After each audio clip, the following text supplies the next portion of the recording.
പണ്ട് കുറച്ച് പെൺകുട്ടികളെങ്കിലും വണ്ടിയിൽ യാത്ര ചെയ്യാനുണ്ടായിരുന്നു. അപ്പോൾ അതുമില്ല.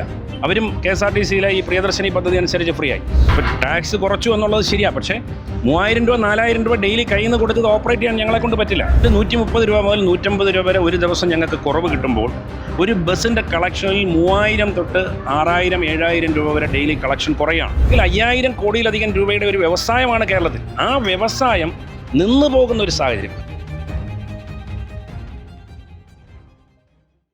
നമസ്കാരം. പ്രിയദർശിനി പദ്ധതി KSRTCയിൽ നടപ്പിലാക്കിയതോടെ സ്വകാര്യ ബസ് മേഖല രൂക്ഷമായ പ്രതിസന്ധിയിലാണ്. തെക്കൻ കേരളത്തിലെ സ്വകാര്യ ബസ്സുകളാണ് കൂടുതൽ പ്രതിസന്ധിയിലായിരിക്കുന്നത്. അവർ യാത്രക്കാർ കുറഞ്ഞതിനെ തുടർന്ന് വലിയ നഷ്ടത്തിലേക്ക് നീങ്ങുന്നുവെന്നാണ് ബസ് ഉടമകൾ പറയുന്നത്. സംസ്ഥാന സർക്കാർ ഈ ബജറ്റിൽ ടാക്സിൽ 50% ഇളവ് പ്രഖ്യാപിച്ചെങ്കിലും അത് തങ്ങൾക്ക് മതിയാകില്ല, തങ്ങളുടെ നഷ്ടം നികത്താൻ കഴിയില്ല എന്നാണ് സ്വകാര്യ ബസ് ഉടമകൾ പറയുന്നത്. ഇപ്പോൾ നമുക്ക് ഉടമകളോട് തന്നെ അവരുടെ ഇപ്പോഴത്തെ അവസ്ഥ നമുക്ക് ചോദിക്കാം. ഇപ്പോഴും ബജറ്റിലാണെങ്കിലും ഒരു 50% ഇളവ് നൽകിയിട്ടുണ്ട്. പക്ഷേ അത് മതിയാകില്ലെന്നാണ് നിങ്ങളുടെ അഭിപ്രായം? തീർച്ചയായും കേരളത്തിലെ സ്വകാര്യ ബസ്സുകളെ സംബന്ധിച്ച് ടാക്സിൽ വലിയൊരു വർധനവാണ്, വലിയൊരു ഇളവാണ് ഈ ഗവൺമെൻറ് ഞങ്ങൾക്ക് തന്നിട്ടുള്ളത്. പക്ഷേ ഇളവ് എന്ന് പറയുമ്പോൾ ഒരു ബസ്സിൻ്റെ ഒരു സ്റ്റേജ് കാരേജിൻ്റെ ടാക്സിനെ സംബന്ധിച്ചിടത്തോളം ഞങ്ങൾക്ക് ആ ബെനിഫിറ്റ് കിട്ടുന്നത് 150 രൂപയാണ് ഒരു വണ്ടിക്ക് ആവറേജ്. 130 മുതൽ 150 രൂപ വരെ ടാക്സിൽ വേരിയേഷൻ, ഒരു ദിവസം വേരിയേഷൻ വരുന്നുണ്ട്. കാരണം സീറ്റിംഗ് കപ്പാസിറ്റി അനുസരിച്ചും വലിപ്പം അനുസരിച്ചുമൊക്കെ. അപ്പോൾ അതിൽ 130 രൂപ മുതൽ 150 രൂപ വരെ ഒരു ദിവസം ഞങ്ങൾക്ക് കുറവ് കിട്ടുമ്പോൾ ഒരു ബസ്സിൻ്റെ കളക്ഷനിൽ 3000 തൊട്ട് 6000 7000 രൂപ വരെ ഡെയിലി കളക്ഷൻ കുറയാണ്. അപ്പോൾ അങ്ങനെ വരുമ്പോൾ ഞങ്ങൾക്കിത് ഡീസൽ അടിക്കാൻ പറ്റാത്തൊരു സാഹചര്യമുണ്ട്. കാരണം ഡെയിലി ഡീസൽ അടിച്ച് മുമ്പോട്ട് പോകുന്ന വണ്ടികളാണ്. അതുപോലെ ജീവനക്കാരുടെ ശമ്പളം, ഇപ്പോൾ ഇന്നലെയൊക്കെ ഓപ്പറേറ്റ് ചെയ്ത വണ്ടികളിൽ ജീവനക്കാർ ചിലവിന് മാത്രമുള്ള പൈസ എടുത്തിട്ട് ഒരു ഡീസൽ അടിച്ച് ഇന്ന് സർവീസ് നടത്തണം എന്നുള്ള രീതിയിലാണ്. ഇന്ന് വളരെ ദയനീയമാണ്. നിങ്ങളിവിടെ ഇന്ന് പോകുന്ന വണ്ടികൾ ശ്രദ്ധിച്ചാലറിയാം, 3-4 പേരാണ്. പണ്ട് കുറച്ച് പെൺകുട്ടികളെങ്കിലും വണ്ടിയിൽ യാത്ര ചെയ്യാനുണ്ടായിരുന്നു. ഇപ്പോൾ അതുമില്ല. അവരും KSRTCയിലെ ഈ പ്രിയദർശിനി പദ്ധതി അനുസരിച്ച് ഫ്രീ ആയി. അപ്പോൾ ഞങ്ങൾ ഗവൺമെൻറ് കൊണ്ടുവന്ന ഒരു പദ്ധതിയെ ഞങ്ങൾ എതിർക്കുകയോ അല്ലെങ്കിൽ അതുമായി ബന്ധപ്പെട്ടൊരു സമരത്തിലേക്ക് പോകുകയോ ഒന്നും ചെയ്യുന്നില്ല. പക്ഷേ ഞങ്ങൾക്ക് കൂടി ജീവിക്കണം. ഞങ്ങളൊരു 5000 കോടിയിലധികം രൂപയുടെ ഒരു വ്യവസായം കേരളത്തിൽ നടത്തുകയാണ്. ഒരു വണ്ടിക്ക് 50 ലക്ഷം രൂപ മുടക്കി 10,000 ബസ്സുകളാണ് കേരളത്തിൽ. 12,000 ബസ്സുകളുണ്ടെന്നാണ് കണക്ക്. 10,000 ബസ്സുകളാണെങ്കിൽ 5000 കോടിയിലധികം രൂപയുടെ ഒരു വ്യവസായമാണ് കേരളത്തിൽ. ആ വ്യവസായം നിന്നു പോകുന്ന ഒരു സാഹചര്യം. അതായത് സാധാരണ നമുക്കൊരു പ്രതിസന്ധി വരും. ബസ് ചാർജ് അല്ലെങ്കിൽ ഡീസൽ വില വർധനം എന്നൊക്കെ പറയുമ്പോൾ ഒരു പ്രതിസന്ധി വരും. ഇതല്ല, ഇതൊരു ഡിസാസ്റ്റർ സിറ്റുവേഷനിലേക്കാണ് പോകുന്നത്.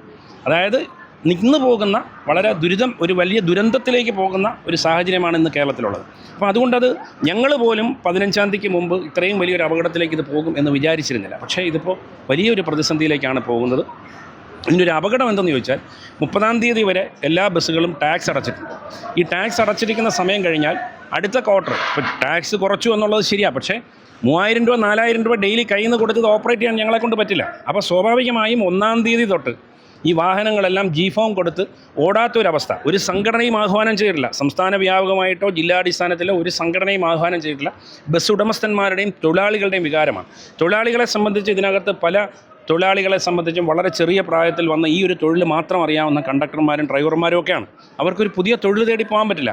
അതുപോലെ ഉടമസ്ഥന്മാർ ജീവിതം കളഞ്ഞ്, നല്ല വിദ്യാഭ്യാസമൊക്കെ ഉണ്ടായിട്ടും ഈ ഒരു ഫീൽഡിൽ വന്നിട്ട് ജീവിതം കളഞ്ഞ് നിൽക്കുന്നവരാണ്. അപ്പോൾ അങ്ങനെ ഈ ഗവൺമെൻറ്റിൽ നിന്നും ഒരു ദുരന്തം ഇതിനുണ്ടാകുന്ന ഒരു തീരുമാനം ഉണ്ടാകും എന്ന് ഞങ്ങൾ പ്രതീക്ഷിക്കുന്നില്ല. ഞങ്ങളുടെ പ്രശ്നങ്ങൾ അടിയന്തരമായി ഗവൺമെൻറ് പരിഹരിക്കും എന്നുള്ളതാണ് ഞങ്ങളുടെ വിശ്വാസം. അതിന് ഞങ്ങൾ 2-3 പ്രപ്പോസൽ വയ്ക്കുന്നു. ഒന്ന്, കേരളത്തിൽ ഇപ്പോൾ ഈ പ്രിയദർശിനി പദ്ധതി അനുസരിച്ച് കേരളത്തിലെ വനിതകളിൽ ഒരു 15% സ്ത്രീകൾക്ക് മാത്രമാണ് ഇതിൻ്റെ ഗുണം. എസ്പെഷ്യലി തെക്കൻ കേരളത്തിൽ. വടക്കോട്ട് ഇത്രയും ബാധിക്കുന്നില്ല എന്നുള്ളതാണ്. അപ്പോൾ ഈ 15% സ്ത്രീകൾക്ക് വേണ്ടി അല്ലല്ലോ ഇത്രയും വലിയൊരു പദ്ധതി കൊണ്ടുവന്നത്. അപ്പോൾ ഒന്നുകിൽ ഞങ്ങളുടെ വണ്ടികളിൽ സ്ത്രീകൾക്ക് 0 ടിക്കറ്റിംഗ് സംവിധാനം ഏർപ്പെടുത്തിയാൽ അത് റീഇംബേഴ്സ് ചെയ്താൽ മതി. സർക്കാർ ഞങ്ങൾക്ക് ആ എമൗണ്ട് തന്നാൽ മതി. അങ്ങനെ നമുക്ക് പരിഹരിക്കാം. അല്ല എങ്കിൽ സർക്കാരിന് വളരെ ലാഭകരമായ മറ്റൊരു സോഴ്സ് ഉണ്ട്. ഒന്ന്, ഇന്ന് കേരളത്തിൽ 3000 ബസ് KSRTCയുടെ ഓർഡിനറി ബസ്സുകൾ ഓടുന്നതിന് ഒരു ദിവസം KSRTCയുടെ കണക്കനുസരിച്ച് ഏതാണ്ട് 14,000 രൂപ ഒരു ബസ്സിന് KSRTC അങ്ങോട്ട് കൊടുക്കുന്നുണ്ട്. കണക്ക് വ്യക്തമായിട്ട് ഞാൻ പറയാം. ഒരു ബസ്സിന് ഇന്ദിരാ ഗ്യാരണ്ടിക്ക് മുമ്പ് ഒരു ബസ്സിന് 14,000 രൂപ. കാരണം 125 കോടി രൂപ ഈ 3000 വണ്ടികൾക്ക് വേണ്ടി സർക്കാർ കൊടുക്കുകയാണ്. ബാക്കിയുള്ള 1000 ബസ്സുകളുടെ കണക്ക്, 4000 ബസ്സുണ്ടെന്ന് പറയാം. ആ 1000 ബസ്സുകളൊക്കെ 40,000 രൂപ 50,000 രൂപ കളക്ഷനുള്ള അതിന് കൊടുക്കണ്ട. അത് നഷ്ടത്തിലല്ല ഓപ്പറേറ്റ് ചെയ്യുന്നത്. അപ്പോൾ ഈ 3000 വരുന്ന ഓർഡിനറി ബസ്സുകൾക്ക് 125 കോടി രൂപ വെച്ച് മാസം സർക്കാർ കൊടുക്കുന്നു എന്ന് പറയുമ്പോൾ ഒരു ദിവസം ഏതാണ്ട് 4.16 കോടി രൂപയാണ്. ഈ 4.16 കോടി രൂപ ഡിവൈഡഡ് ബൈ 3000 എന്ന് പറയുമ്പോൾ ഒരു ദിവസം 14,000 രൂപയോളം ഒരു ഓർഡിനറി ബസ്സിന് ഇന്ദിരാ ഗ്യാരണ്ടിക്ക് മുമ്പ് KSRTCക്ക് സർക്കാർ കൊടുത്തുകൊണ്ടിരിക്കുക. അതോടൊപ്പം ഇന്ദിരാ ഗ്യാരണ്ടി വന്നപ്പോൾ ഈ 4.16 എന്നുള്ളത് ഏതാണ്ട് 2 കോടി രൂപയുടെ അഡീഷണൽ ഈ 3000 വണ്ടികൾക്ക് വേണ്ടി കൊടുക്കണം. അപ്പോൾ ഏതാണ്ട് 6.5 കോടി രൂപയോളം സർക്കാർ ഈ 3000 വണ്ടികൾക്ക് വേണ്ടി കൊടുത്തുകൊണ്ടിരിക്കുക. പക്ഷേ ഞങ്ങളുടെ വണ്ടികൾ ഏറ്റെടുത്താൽ ഞങ്ങൾ പറയുന്നത് 1 കിലോമീറ്ററിന് 55 രൂപ റേറ്റ് വെച്ച് ഞങ്ങൾക്ക് തരണം എന്നാണ്. അപ്പോൾ 55 രൂപ റേറ്റ്, അതായത് ഞങ്ങൾ ഈ ടാക്സ് ഇളവ് വരുന്നതിന് മുമ്പുള്ള റേറ്റാണ് ഈ പറയുന്നത്. കാൽക്കുലേഷൻ അതാണ്. അപ്പോൾ ഞങ്ങൾ പറയുന്നത് ഞങ്ങളുടെ ഈ ബസ്സുകൾ ഏറ്റെടുത്താൽ 200 കിലോമീറ്റർ ഓടുന്ന ഒരു ബസ്സിന് 11,000 രൂപ, 300 കിലോമീറ്റർ ഓടുന്ന ഒരു ബസ്സാണെങ്കിൽ അതിന് 16,500 രൂപയാണ് ഞങ്ങളുടെ കണക്കനുസരിച്ച് ഞങ്ങൾക്ക് വരുന്നത്. പക്ഷേ ഈ ബസ്സുകൾ സർക്കാരിൻ്റെ മേൽനോട്ടത്തിൽ ജീവനക്കാരെ, കണ്ടക്ടർ മാത്രം, ബാക്കി ഞങ്ങളുടെ ജീവനക്കാരും ഞങ്ങളുടെ സംവിധാനവും ഞങ്ങളായിരിക്കും അതിൻ്റെ കാര്യങ്ങൾ മൊത്തം നോക്കുന്നത്. ഡീസൽ, ടാക്സ്, മറ്റ് വണ്ടിയുടെ മെയിൻ്റനൻസ്, എക്സ്പെൻസ് എല്ലാം ഞങ്ങളാണ് മീറ്റ് ചെയ്യുന്നത്. സ്റ്റാൻഡ് ഫീസ് ഉൾപ്പെടെ ഞങ്ങളാണ് കൊടുക്കുന്നത്, മുനിസിപ്പാലിറ്റിക്കും കോർപ്പറേഷനും ഉള്ളത്. അതിനുശേഷം ജീവനക്കാർ, ഇപ്പം ഞങ്ങളുടെ തന്നെ കണ്ടക്ടർമാരുണ്ട്, അവർ വെൽ എഡ്യൂക്കേറ്റഡ് ആണ്, അവർക്ക് കണ്ടക്ടർ ലൈസൻസ് ഉള്ളവരാണ്. അവരെ സർക്കാർ ഓൺ ചെയ്യുക, എന്നിട്ട് സർക്കാരിൻ്റെ ചലോ മെഷീൻ ഉപയോഗിക്കുക, അല്ലെങ്കിൽ സർക്കാർ പറയുന്ന ഏത് സംവിധാനത്തിലും ഡെയിലി ഓടുന്ന വണ്ടി, ഇപ്പോൾ ഒരു 11,000 രൂപ ഞങ്ങൾക്ക് തരുന്ന വണ്ടി 16,000 രൂപ അന്ന് കളക്ഷൻ വന്നാൽ 5,000 രൂപ സർക്കാരിൻ്റെ ഖജനാവിലേക്ക് അടയ്ക്കുകയാണ്, അല്ലെങ്കിൽ KSRTCയിലേക്ക് അടയ്ക്കുകയാണ്. അപ്പോൾ സർക്കാരിനെ സംബന്ധിച്ച് കയ്യിൽ നിന്ന് ഇന്ന് കൊടുത്തുകൊണ്ടിരിക്കുന്ന സാമ്പത്തിക ബാധ്യത ഒഴിവാക്കിക്കൊണ്ട് ഈ സ്ത്രീകൾക്ക് ഫ്രീ കൊടുക്കുകയും എല്ലാ സ്ത്രീകൾക്കും അതിൻ്റെ ഗുണം കിട്ടുകയും ഞങ്ങൾക്ക് ഇത് നടത്തിക്കൊണ്ടുപോകാൻ പറ്റുന്ന ഒരു സാഹചര്യവും ഉണ്ടാകും എന്നുള്ളതാണ് ഈ വാടകയ്ക്കെടുക്കുന്ന ആ സംവിധാനത്തിൽ. അപ്പോൾ കേരളത്തിലെ മുഴുവൻ സ്റ്റേജ് കാരേജും സർക്കാരിൻ്റെ അണ്ടറിലാവും. അതിൻ്റെ ഒരു ഗുണം എന്ന് പറയുന്നത് അൺഹെൽത്തി കോമ്പറ്റീഷൻ ഒഴിവാകും. എല്ലാ സർവീസുകളും ഒരേപോലെ ഓപ്പറേറ്റ് ചെയ്യാൻ പറ്റും. ഈ KSRTCയും സ്വകാര്യ ബസ്സുകളും തമ്മിലുള്ള മത്സരം ഒഴിവാകും. ജീവനക്കാർക്ക് സമാധാനമായിട്ട് വാഹനം ഓപ്പറേറ്റ് ചെയ്യാൻ പറ്റും. ആക്സിഡൻറ്റുകളുടെ എണ്ണം കുറയും. ഇതാണ് അതിൻ്റെ ഒരു യാഥാർത്ഥ്യം.